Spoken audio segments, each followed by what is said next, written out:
I'm delighted to welcome to the podcast founder and CEO of PlayerStatData, Colin Brett. Colin, welcome to the podcast. How are we? Lads, how's things? How are you keeping? All good? Thanks for joining us, Colin.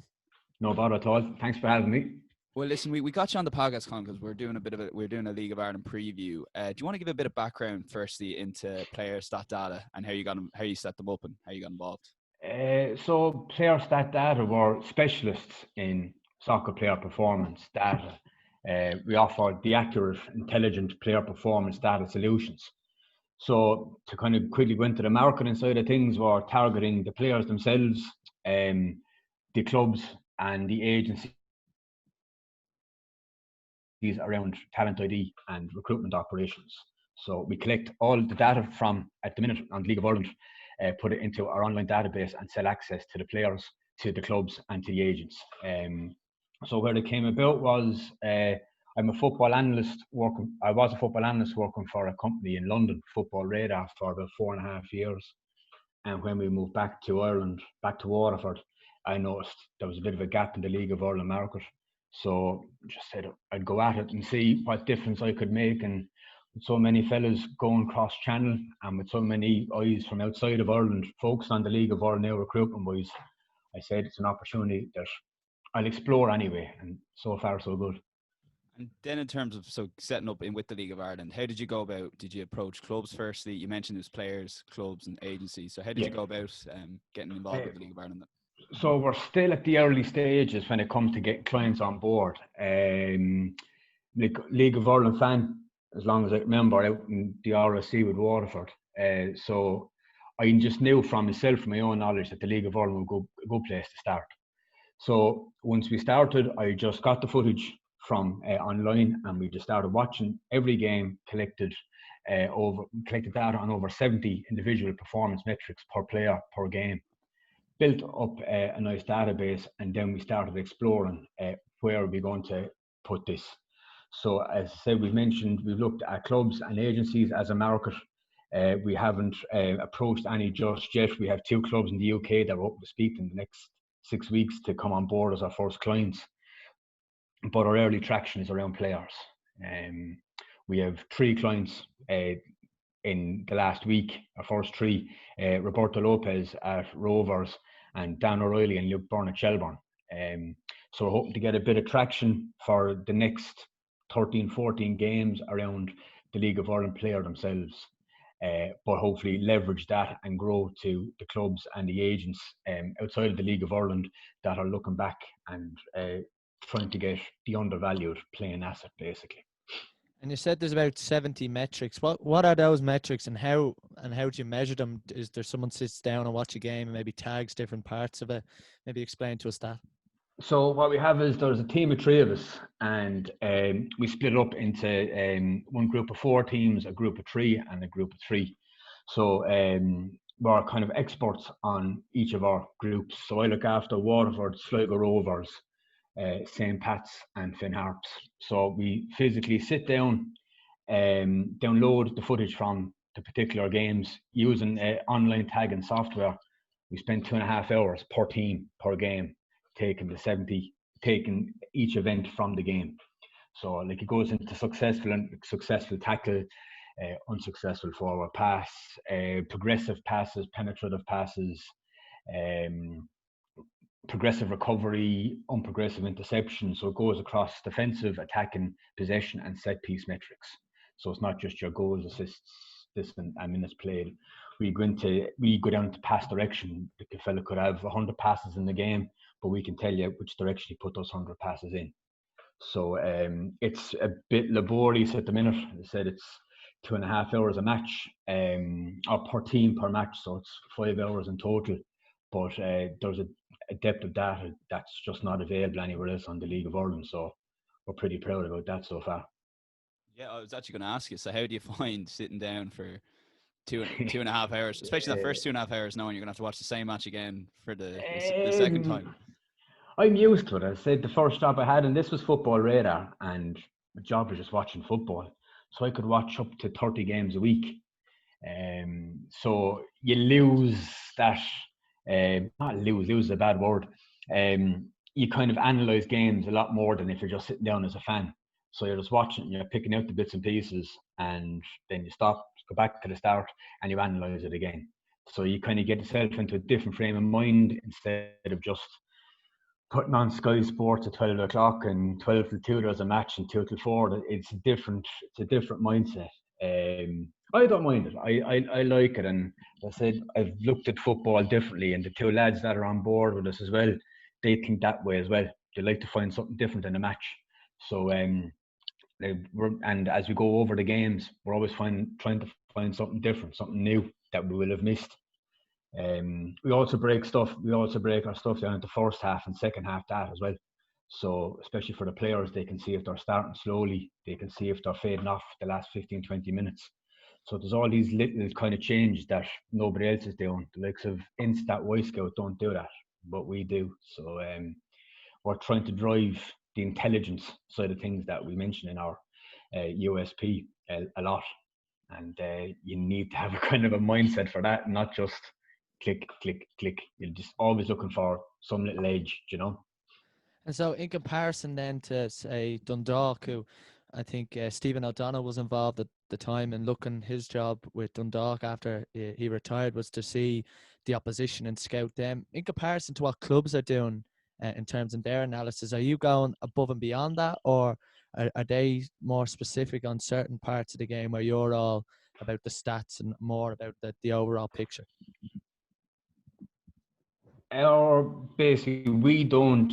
Our platform or our database is not geared towards tactical or opposition analysis as such. It's more to give the player themselves the clear data profile on their performances, so they can identify if they're weak in this area or if they're strong in that area, what work they need to do Monday to Friday before the League of Ireland games are on at the weekend.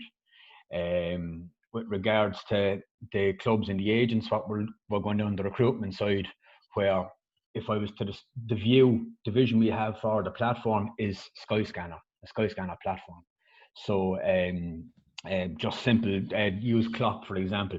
Klopp is looking for a left back in Ireland that shows he can then choose his own search filters that has between 6 and 7 tackles a game, has more than 20 crosses in a season or whatever. And when you press a search, it gives him the short list of players that match that bespoke search he's put in.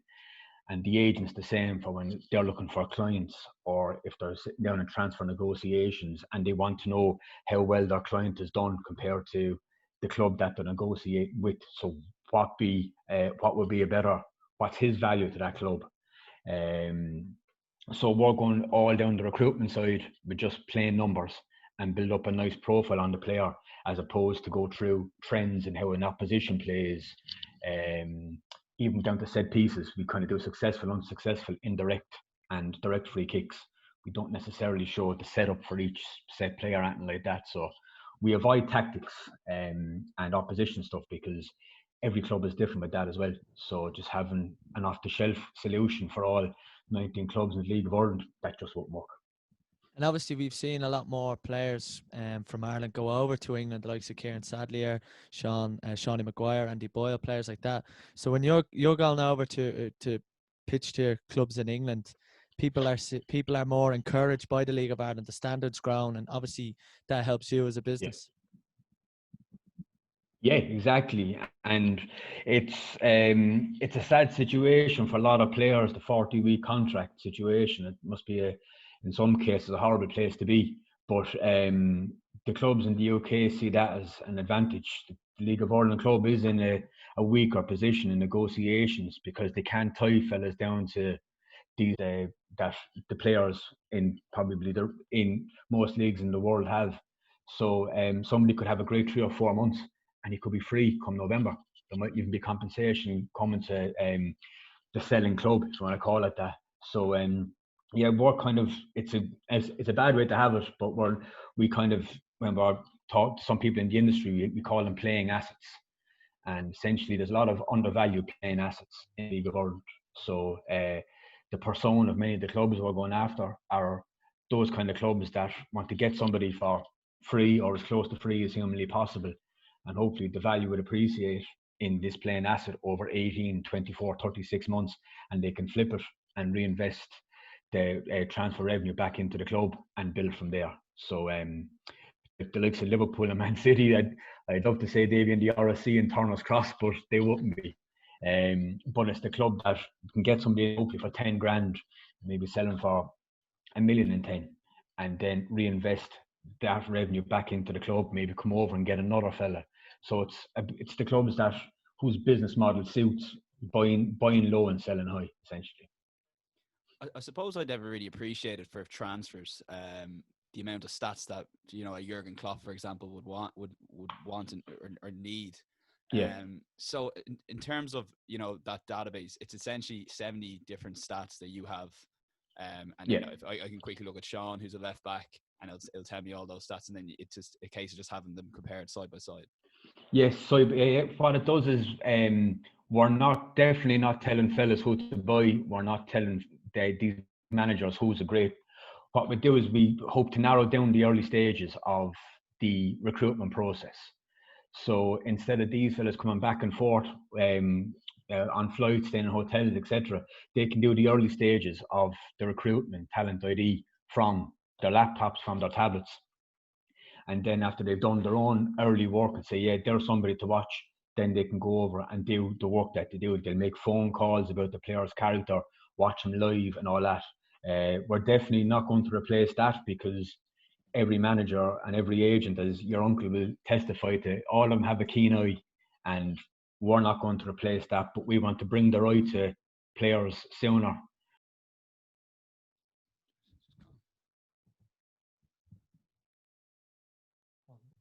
Where do I start again? It's about us helping them to create a shortlist that they can monitor from a distance, and then when necessary, they can put in the financial and the time resources involved in traveling to watch the player and doing all the bits that, because if they're looking for a left back, it tends to be on word of mouth, and if agent A or club A is looking at him, can be pretty sure agent B and club C and agency are looking as well. So it's trying to give clubs the advantage, looking for specific players before the rest. Do you know what I mean? And exactly, because what you're saying there about clubs looking to find a bargain and sell on, obviously clubs in England are going to struggle financially because of the virus, the lack of income. So more and more recruitment is going to become more and more important. And so tell us about maybe the benefit of Watch League or Watch LOI now, and the benefit of having cameras at every League of Ireland ground now, and the more potential for clubs to be looking at players during the off season in England, and obviously where your stats come in for young Irish players to maybe get a break over in England. Tell us about your role in that in terms of the stats, and also the importance of Watch LOI. Well, the Watch LOI thing is an absolute no-brainer as far as I'm concerned. Great to see it. I've had access to iFollow when I was working in Football Radar. I was cover League Two, and like some clubs had better service than others, but just having that kind of online revenue coming in for the likes of Crew, for the Macclesfields of the world, it's a no-brainer. Clubs taking on the Patreon stuff now and having their own bespoke services. It's money they weren't getting before. So it's an awful time we're in, but everyone's had to think differently, and it has to be the future. So yeah, and when it comes to the actual stream itself, like especially with so many leagues are going to be shut down now, well, they'll be in their summer break and what have you. It'll put the League of Ireland front and centre for a lot of people, and financially as well. I think it's €65, I think, for the outside of the Republic of Ireland. That's a no-brainer for someone in France that wants to watch live football, and I think it's going to bring more and more attention to the League of Ireland. Hopefully there's the uptake that we're looking for on it, because as a league, everyone's going to benefit. It's just a great thing to have. But yeah, as I said, it'll definitely bring more eyes, because I know myself, I wouldn't watch much English football. I wouldn't watch Premier League, haven't for a long time. But when the Bundesliga came back, start of May, myself and my father were watching it every Saturday at half two, because it was football on television. So the League of Ireland now has that opportunity in August, when there's a lot of leagues down, is put themselves front and centre, and the world will start getting out about the quality of the league as well. Be huge. And so obviously there you said the importance of the League of Ireland and watching LOI. Just tell us some of the key stats or the key data that you are finding, and that kind of differentiates, your Jack Burns from your Ronan Finns, and just what shows the top level players, especially in the League of Ireland. Well, you have me on the spot with that one now. I know with the likes of Jack Burnetson, he's just streets ahead of everyone in a lot of what we have. But without going into specific players too much, I think one thing we have in our pass direction is we have progressive passes, and we have progressive pass success rate as well. So it shows the players that are always looking to play the ball forward and who plays the ball forward more often than not. Like we break it down into penetrative passes, which is the ball going through the opposition line. We have through balls as well, and we have our own tight definitions on what exactly a through ball is. And it gives a greater indication that if Jack Byrne had 40-something% pass completion rate over a particular game, he could have tried 7 or 8 through balls that didn't come off.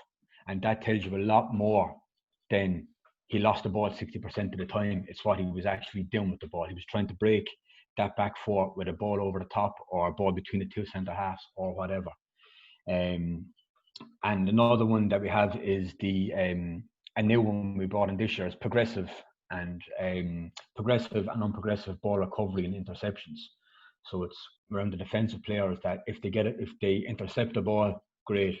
But what does he do after it? You can intercept everything, but then hoof it down the length of the pitch and you get nothing from it. So we try and go deep down with a lot of our metrics that just one metric can tell the story on 2 or 3 other ones. It builds up that one number can just give a little bit extra and then just a count. Do you know what I mean? And then just maybe on the through ball specifically, or for example, because there's 3 of you guys working, how do you make sure, you obviously have your definition, but how do you make sure that it's as consistent or as accurate as possible? Because these are computer stats, but at the end of the day, it's a human like yourself going through the game. How do you avoid, if 50-50 call, is that a true ball or progressive ball? Or we sat down from November of last year up until February, just before I started the league, and we just went through everything with a fine-tooth comb. We have a video catalogue or brochure, something like that, where we have, here's an example of 20 true balls. And we are always in constant contact, and they might say, look, can you go to the 69th minute and Shelbourne against Bows, for example? Is that a through ball? So the 3 of us, there's constant interaction. So we don't lose that we don't go off on our own subjectivity and he thinks differently to me and vice versa. It's one thing we've noticed with our competition, that a lot of the data it's untrustworthy by many people we've spoken to that use it in the UK. So if we're just accurate, if we're right, we can steal a march on companies worth a couple of million. So just by doing that alone, that means we have to work tightly together, the 3 of us, which again, if there was 33 of us, it would be a hard thing to do. But when it's such a small little group, we can send a message on WhatsApp with a video clip. What do you think of that? But the 2 lads working for me, they're really excellent. They're teaching me stuff now I never knew about football. So they don't get things wrong. They're very, very good. And just before we let you go, Colin, what's the one thing, if you're telling a fan now who's going to sit down and watch LOI, the one maybe data to look out for, or the one thing that you might think, oh, this is quite interesting, and then if you see it in a game, you'll understand why it actually has such an impact on the match? So the stats that they might so is it the stats that they might use in a game? The stats that they can kind of look out for. So, like, say for example, a successful tackle and then a good pass or something like that. That has an impact on the game. Jesus, you put me on the spot with these ones. I should have had my homework done. I like the progressive pass, if I'm being honest with you. It's that would be one of my favourite ones. It's the ball. No, sorry, not progressive. It's the penetrative pass. That's the word I meant to say. Penetrative. It's the one that's breaking the lines. I really like that one because it tells a lot more. It tells about a player's ability level to a point, their adventurousness with the ball, if you want to call it that, and their ability. I think that's something. If there was a count on that on streams, it would be great. But it's subjected to a point, but we have our narrow definition of what it constitutes. But I do like that. That's the one where a fella sitting in front of his own back four is able to put it through the four in front of him and put it straight at a striker's feet, something like that. I think that that one successful pass can tell a lot about a player. So that's something that I do like. And last question from me then, in terms of the upcoming week. So the League of Ireland kicking off, I guess you're going to be very busy. I'm right in saying you're looking after 3 teams where your focus will be just watching those teams, or how does it work with the workload with the 3 is now? It does. So it's broken into. We all have our individual teams. So if you were to ask me in detail about Jack Byrne, I wouldn't be able to tell you too much because one of the lads looks after Shamrock Rovers, and I think that's the way we like to have it. So that we've already had 1 or 2 interactions with a club in the UK where the recruitment fellow would get in touch. That I know him from a couple of years back. And what's this player like? So I contact one of the lads, and we can give him all the numbers in the world, but then you get a little passage. Yeah, we think he's good in this, boom, boom, boom. He's not very adventurous, the ball at his feet. So we give that extra little edge when clubs or agents are looking for the extra bit of information. If we were all covering all 10 teams, or if we were doing different teams every week, we wouldn't be able to pull that kind of qualitative stuff out as well. What was the question again? Sorry. Just in terms of how's the workload going to be for the? The workload. Yeah. I think with it being staggered out over the weekend, it's going to make things much easier. It was kind of it's always been busy. But now that it was 2 on a Friday, 2 on a Saturday, 1 on a Sunday, we'd hope to have at least one of the games, if not the 2 Friday games done before it starts up on the Saturday evening. So we're hoping to get our stuff out to the 3 clients we have as well. We're hoping to get that out to them quicker. Actually, that's what you meant, I think, the 3 clients, wasn't it? Not just overall, because obviously with it starting off, I guess that staggered kickoff time's helping you as well. 100%. And with the clients we have as well, we want to get them their stuff as quickly as possible. Yes, hopefully, let's say you've Shelburne and Shamrock Rovers. If Shelburne are playing Friday night, the 2 lads will have their stuff on Saturday. Shamrock Rovers, Roberto, he'll get his stuff the next day as well, because they want to use it then in training all week. So I was better at this. They know themselves what they want to do with their numbers, so it's to give it to them as early as possible, so that they can have some training plans around it and improve on this, or just focus on something else. Do you know what I mean? Brilliant. Listen, Colin, that's a great insight into data. Thanks very much for coming on the show. Thanks, lads. I didn't panic too much. Great,